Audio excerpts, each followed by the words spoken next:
Secretary Austin hosted Minister Benny Gantz, a member of the Israeli War Cabinet, for a bilateral meeting today in the Pentagon. During the meeting, Secretary Austin condemned Hamas's attack against Israel on October 7th and called for the release of all hostages held by Hamas. The Secretary also expressed strong concerns over the humanitarian situation in Gaza and requested Minister Gantz's support in enabling more humanitarian assistance and distribution into Gaza. Secretary Austin also emphasized the critical need for a credible and implementable plan for protecting civilians and addressing the humanitarian situation prior to any ground operations in Rafah. A readout from today's meeting will be posted to the DoD website.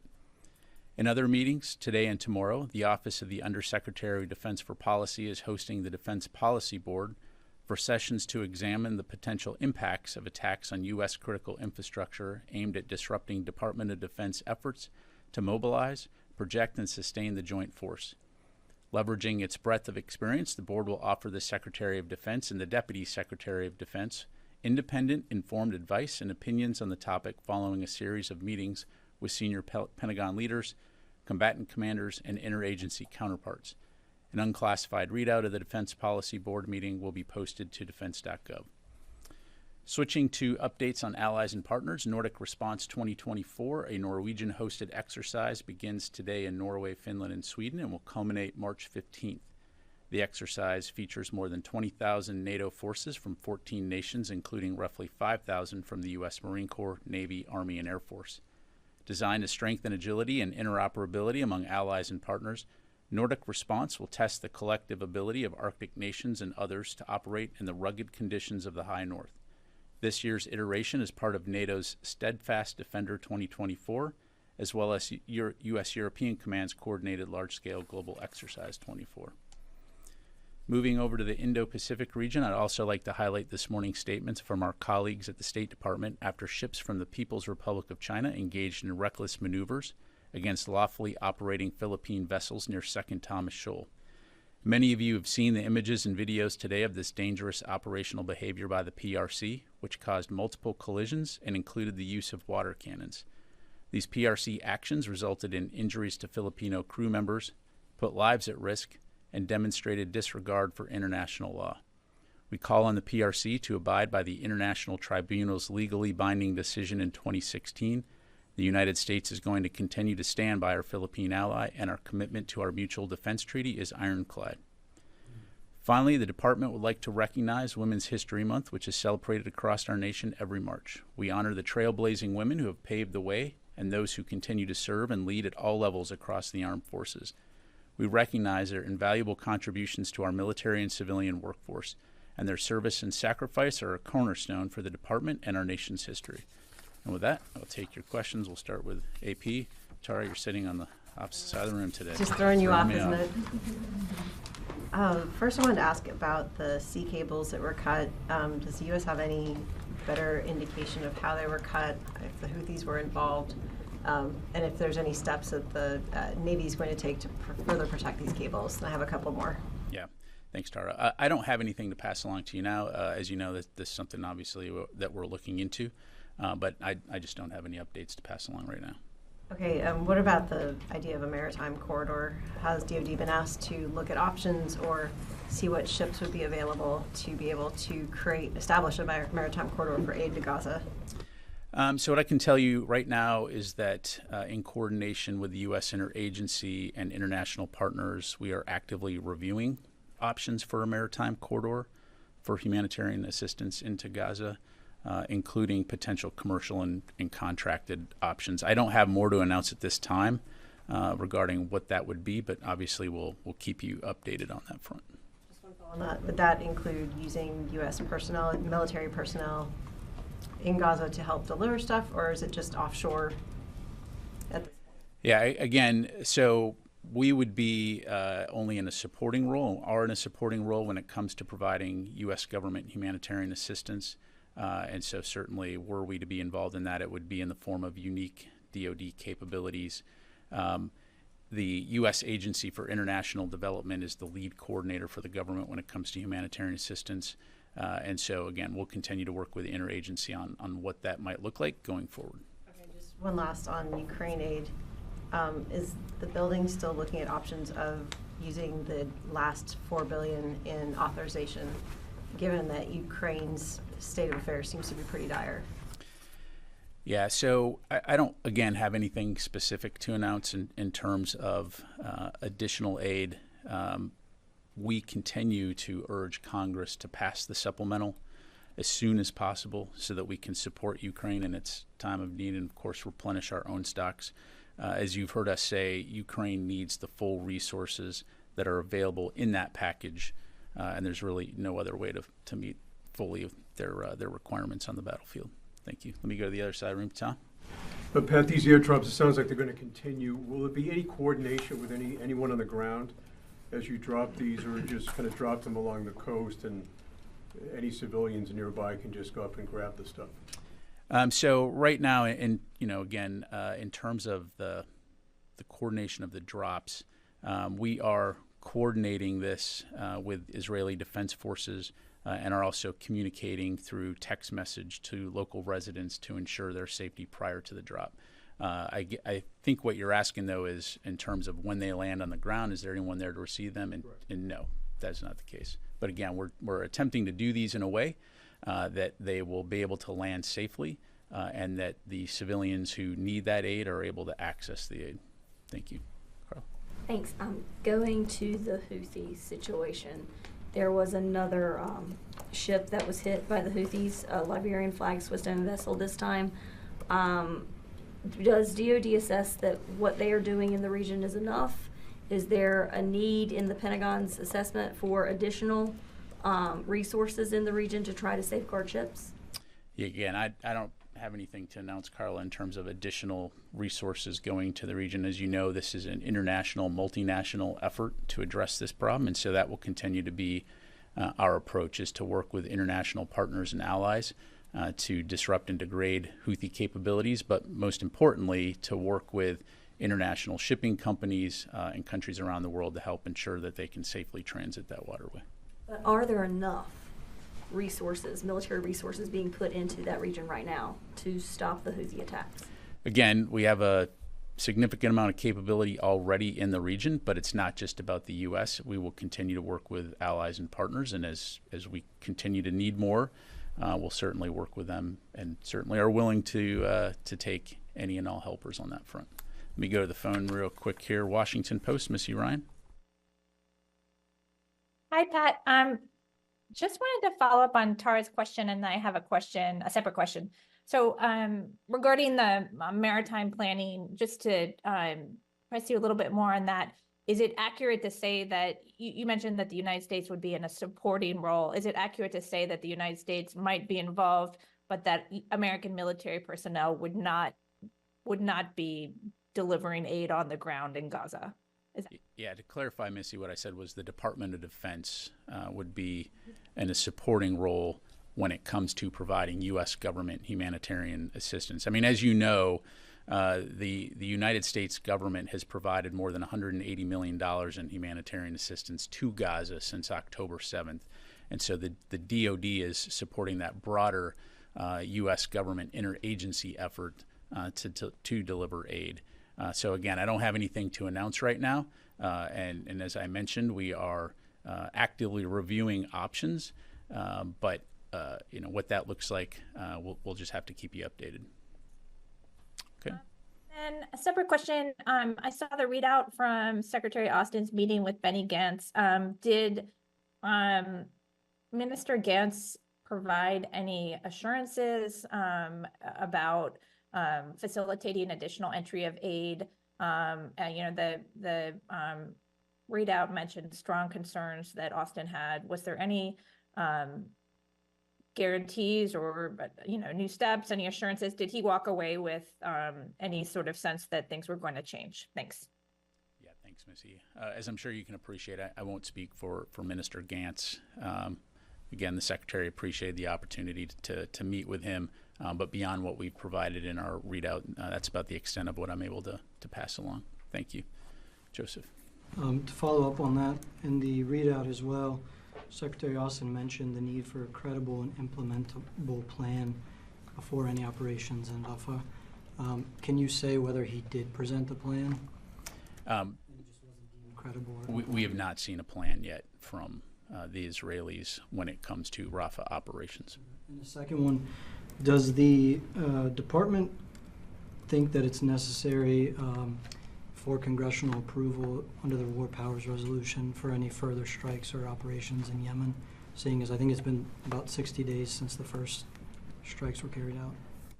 Again, I know the White House has talked to this extensively in terms of, UN resolution, in terms of the inherent right to self-defense, and of course the president's under his Article 2 authorities to self-defense. And so, again, I just refer you to that. Thank you. Hey, Pat, can I just quickly follow up? Has the Pentagon seen any Israeli military plan when it comes to Gaza going back to October? I'm not going to get into the specifics about what we've seen other than, we've had an ongoing dialogue with the Israeli Defense Force and Ministry of Defense in terms of what their operations are. As you know, we communicate at multiple echelons, not only here in the Pentagon, but also at U.S. Central Command. And so, generally speaking, they keep us informed on what they're looking to do. But ultimately, at the end of the day, they're executing the plans that they develop. But you can't say whether or not you've actually seen a plan or not going back to October. Well, Joseph's question was about Rafah, Well, Rafah operations. In Gaza, operations going back to October. Have they shared any specific military plans with you? In the past, they have shared operational details with us. I'll just leave it at that. Ma'am. Thank you, Pat. A follow-up, you said that you're coordinating with the Israeli Defense Forces and communicating through text message to local residents to ensure their safety on the airdrops. Can you elaborate on that? Who are you coordinating with for the local residents on the ground? Are cell phone companies involved, and what does connectivity look like? How does it all work? I don't have any more details to provide beyond what I passed along. Thanks. Tasha. Thanks, General Ryder. So you mentioned that discussions are underway about the maritime corridor, and there have been renewed calls in Congress to send a hospital ship to the area, including by Senator Angus King. So is that something that is being discussed as well in addition to this maritime corridor? Yeah, thanks, Natasha. Again, I don't have any specific details to provide other than, again, we're going to work closely with the interagency to look at what the requirements are, how best to meet those requirements. And as I mentioned, that could include both commercial or contracted options, but recognizing that the DoD has unique capabilities, that's what we will bring to the discussion. But again, I don't want to get ahead of that planning process. So, okay. Yeah. Yeah, thanks. So given that there are aid trucks at the border waiting to go in that are being held up, this seems like it's putting the U.S. in a position to have to airdrop aid, which is known to be more dangerous and expensive. Is the Pentagon frustrated that it's being put in this position due to how Israel is conducting its operations? The Pentagon doesn't get frustrated. We just get busy. So, I mean, clearly, as the president has highlighted, not enough aid is getting into Gaza. And so the Department of Defense is supporting that broader U.S. government effort to help contribute to that. Certainly, we want to see more aid being delivered via ground routes. And again, this is part of the discussion that we're having with the Israelis in terms of how can they work to ensure that those routes are open and that aid can get in quicker. It's obviously a very complex situation on the ground. It's not like trucks can just drive in. There's a screening process, and then, of course, there's safety and security of getting that aid to certain locations. But all that to say, again, as you heard the president say, aid is not getting in fast enough. And so these airdrops that we started over the weekend are intended to help supplement those efforts. But we won't stop there. Again, USAID and others will continue to look at ways that we can expedite aid getting into Gaza, also in coordination with other countries from around the world. Thank you. Let me go back to the phone here. Let's go to Phil Stewart, Reuters. Hey there. Could you give us a sense? We'd asked yesterday about when the meeting with Minister Gantz was scheduled, and when at the time yesterday we didn't think he had a meeting with Minister Gantz. When did that wind up being scheduled? And then just to press on Missy's question, does the Pentagon assess that it would be secure enough for U.S. troops to be positioned in Gaza to secure a maritime corridor port or to otherwise distribute aid, or has that been ruled out at this point? Thanks. Yeah, thanks, Phil. At this point in time, there are no plans to send any U.S. forces into Gaza, to my knowledge. So, just leave it there. In terms of the meeting scheduled for today, that was, last night we were able to identify an opening, and so that meeting was essentially penciled in late last night, and then of course confirmed this morning. And so, again, the Secretary appreciated the opportunity to talk to Minister Gantz, and just leave it there. Thank you. Let me go to Laura Seligman, Politico.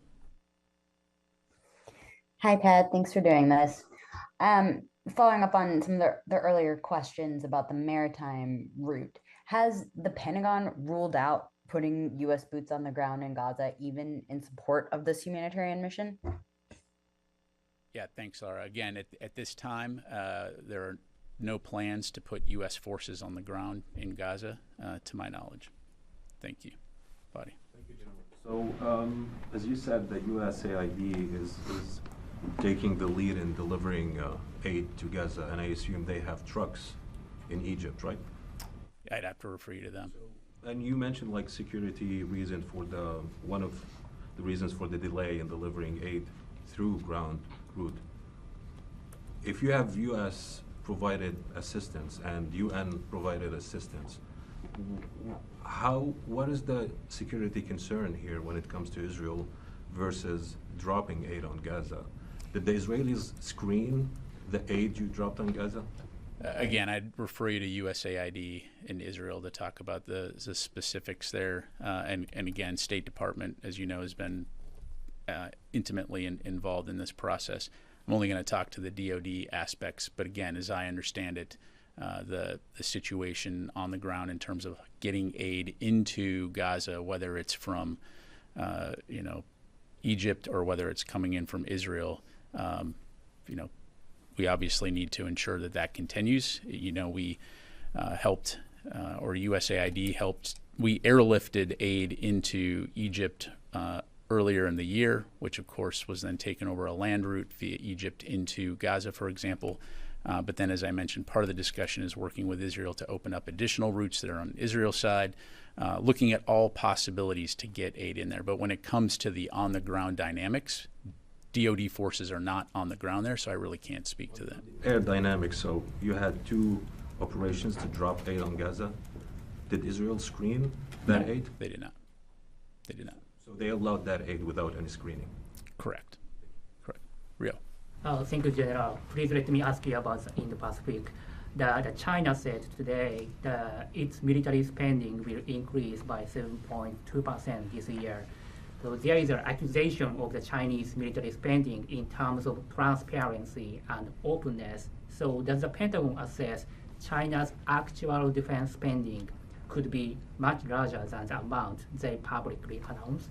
Yeah, thanks, Ro. So, I'm not going to get any from the podium here, any specific intelligence that we might have from a DoD standpoint. What I will say is that we will continue to monitor their evolving military strategy, their doctrine, their force development. And as you highlight, we do continue to call on them to be more transparent about their defense spending and their actions that they're taking, not only in the Indo-Pacific region, but around the world.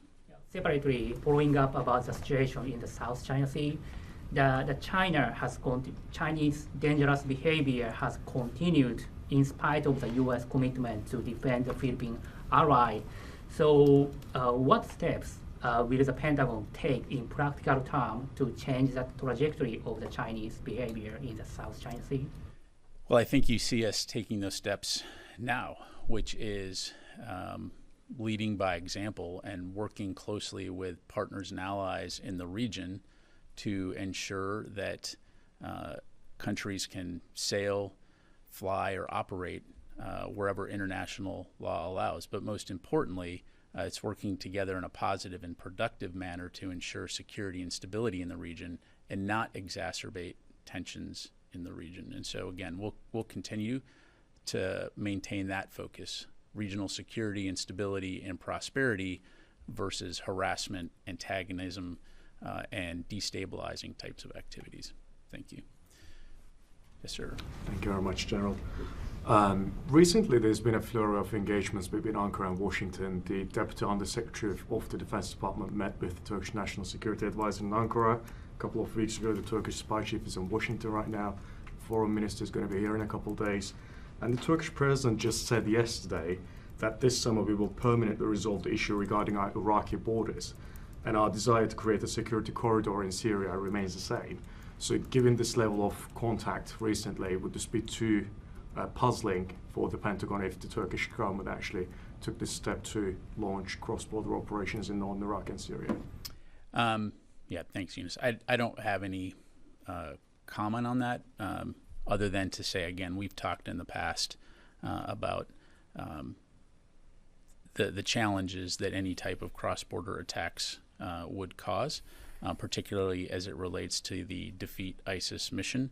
Of course, we highly value Turkey as an ally, but when it comes to those particular conversations, I just don't have any insight to provide. Position hasn't changed on that, it's the same as Correct. last year and the year before. Correct. Tom. Thanks, General. A couple of questions for you. First of all, how does the Pentagon address the apparent paradox of providing bombs to Israel on the one hand and ready-to-eat meals to Palestinians on the other? So, Tom, as we've talked about, we recognize a couple things here. One, Israel was attacked by Hamas on October 7th, over 1,200 people killed, over 200 hostages taken, half of whom are still being held by Hamas. Hamas has not laid down its arms. It continues to present a significant and potentially existential threat to Israel. And Israel has an inherent right to defend itself. And as a strong partner, long-standing partner of the United States, our support for Israel's right to defend itself is ironclad, and we will continue to support them and ensure they have what they need to defend their people and protect their citizens from future terrorist attacks by Hamas. At the same time, as we've been saying for a very long time, and I mentioned earlier, over $180 million in humanitarian assistance to people in Gaza from the U.S. government, we recognize the importance of ensuring that the people in Gaza can remain safe. And again, we have been consistently speaking with our Israeli partners on the importance of ensuring civilian safety. Secretary Austin has talked about this at multiple times, to include in his speech at Reagan, and that will continue to be our position. Ultimately, at the end of the day, what we want to see is a situation where Israelis and Palestinians can live next to each other side by side, and the threat of Hamas no longer exists and creates the chaos that they have brought to both the Israeli and the Palestinian people. Thank you. Thanks. And then the second question, I know you don't want to get ahead of any announcements vis-a-vis the aid corridor through the maritime route, but you did mention some unique DoD capabilities. Can you talk about what these could be in a general sense, and like amphibious landing craft, for instance? And also, could you talk about what the situation is now with regards to the Israeli naval blockade? How would the corridor get around that, or would it be through the blockade with the Israelis? Thanks, Tom. Now, I'm just not, because as much as I'd like to get into hypotheticals and speculate, that will be reported as DoD is going to do X. And at this point, I just don't have any specifics to announce. So we'll be sure to keep you updated. And in terms of Israeli operations, I'd have to refer you to them. Let me go back to the phone here. Jeff Shogel, Task and Purpose. Thank you. An Air Force employee at Strategic Command has been indicted for allegedly sharing sensitive information. This comes after the recent revelation that a sailor has been arrested for sharing information with the foreign government, and then last year you had 2 other sailors arrested for espionage. Is the Defense Department dealing with an espionage problem within the ranks? Thank you. Yeah, thanks, Jeff. Look, the bottom line is, we've seen in the past where individuals have committed inappropriate actions and been identified and held accountable. Generally speaking, to answer your question, no.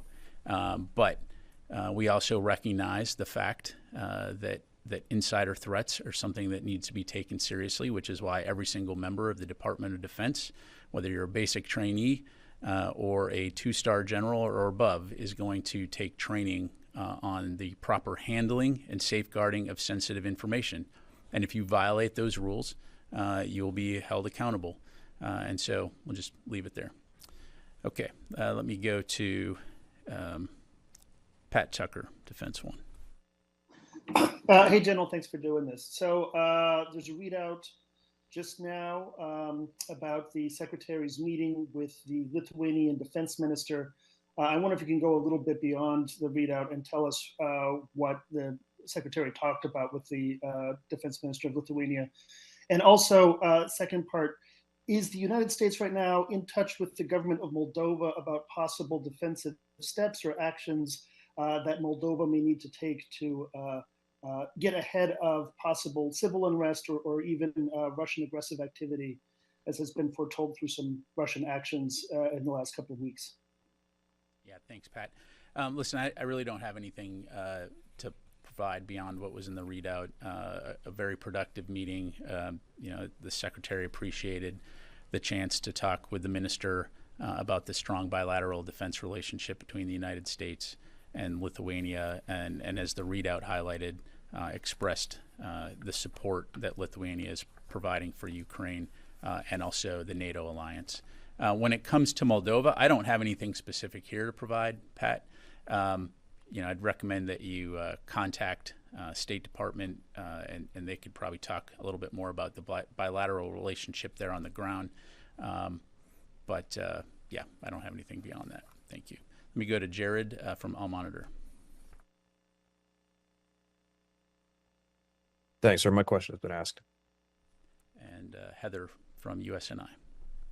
Hey, thanks so much. So I know that there was questions about the hospital ship, and so I guess why hasn't the U.S. sent a hospital ship over to Gaza as it's trying to increase the humanitarian aid that's being prevented when we have 2 hospital ships that are available? Yeah, thanks, Heather. So again, as we've talked about before, our focus, our primary focus in the Middle East region has been on protecting U.S. forces and citizens in the region. It's been on supporting Israel and their inherent right to self-defense. It's been on working to support the release of hostages, and it's been on ensuring that this conflict doesn't expand into a wider conflict. But again, as we see the situation developing in Gaza, and as we see that enough aid is not getting in, the DoD can contribute in that regard and has been asked to help deliver aid via airdrops, which of course we've done. So again, don't want to get ahead of the process. As I mentioned, we're actively reviewing options, and if that entails assets, like the things that you highlight, then certainly we'll have more to talk about then. But again, I just don't want to get ahead of that process right now. Okay, time for a few more. Yes, ma'am. Yeah, so the airdrops, they are expensive and complicated. So how long do you believe that they're actually sustainable? Well, the tempo for potential future airdrops missions will depend on a variety of factors, risk assessments. But the bottom line is, we will continue to look at ways that we can get aid in via air. I'm not going to publicly preview, the tempo and the timing of those future drops, in part to ensure a safe drop zone, obviously, for civilians in Gaza. But look, again, as the president said, not enough aid is getting in, and so we're going to do our part to assist in that process and assist the broader U.S. government effort to get aid in. Thank you, Tara. I wanted to ask about Haiti. Given the deteriorating security situation there, is the Pentagon considering sending U.S. troops or ships to be a deterrent from this turning into a bigger problem? So I don't have anything to announce right now. To my knowledge, we're not contemplating sending U.S. troops to Haiti to conduct security missions, for example, to support Haitian armed forces or police. We are definitely monitoring the situation closely. We're maintaining, close contact with State Department on the situation in the ground there. But at this stage, this is where we're at, Tara. Some critics have said that a multinational force just won't be enough, and it will require U.S. troops to get the situation under control. And that's an interesting statement. Okay, Louis. Two questions. First, on the statement, the readout from the meeting this morning with Minister Gantz. It says that the Secretary expressed strong concerns about the humanitarian situation in Gaza. You've laid out scenarios about why the administration is concerned. What are some of the concerns that the Secretary has, and how did he express them strongly? Yeah, Louis. So a couple things. And as I highlighted earlier to Tom, when the Secretary spoke at the Reagan National Defense Forum, and again, I'd point folks to that speech. There's really two aspects here. One, it's the right thing to do, right? There's people that are suffering and they need help, and the Department of Defense has a capability, in this case, the ability to airdrop food. And so, we're taking that approach in support of the broader effort. But importantly, also, again, as I mentioned, we recognize the threat that Israel faces from Hamas. But it's important not to allow tactical victory against Hamas to be replaced with strategic defeat due to creating a situation where essentially Hamas is emboldened and the people of Gaza, the Palestinians who live in Gaza, can't live in peace. And so it's incredibly important that this situation be addressed and that we can not only ensure that Palestinians, innocent Palestinians living in Gaza, can get the humanitarian assistance that they need, but that we can restore security and stability to this region as quickly as possible, and that we can begin the process by which Israelis and Palestinians can live side by side in a situation where, again, Hamas is not a threat and not a destabilizing factor in this region. Have there been discussions about potentially cutting off the U.S. military assistance to Israel in this situation? And what would be actually the benefits of that? One could call that, the carrot and stick approach, that would be a stick approach to express concerns to the Israelis. Yeah, I appreciate the question. I'm not going to get into a hypothetical discussion here from the podium. The fact is we are providing assistance to Israel, again, for all the reasons I highlighted earlier, which is to enable them to defend themselves. We recognize some of the actors that live and operate in the region that have said as a stated policy they want to see the elimination of Israel as a state, and we recognize that, and we recognize, again, Israel's inherent right to self-defense. So we're going to continue to support them in that regard. But again, we're also going to expect them to conduct their operations in accordance with international humanitarian law and the international law of armed conflict. All right, got time for a couple more. Sir. Thank you, General. Last week, the Senate defeated an attempt to hold the sale of F-16 jets to Turkey. So, as the Turkish Foreign Minister is expected to visit Washington this week, will the Pentagon leaders discuss this with him? Or do you have any update on the F-16 jets to Turkey? I really don't. Again, you've heard us say that we support Turkey getting the F-16s, but there's a process that involves Congress, obviously. And so when we have updates on that front, we'll be sure to provide them. All right. Thanks very much, everybody. Appreciate it.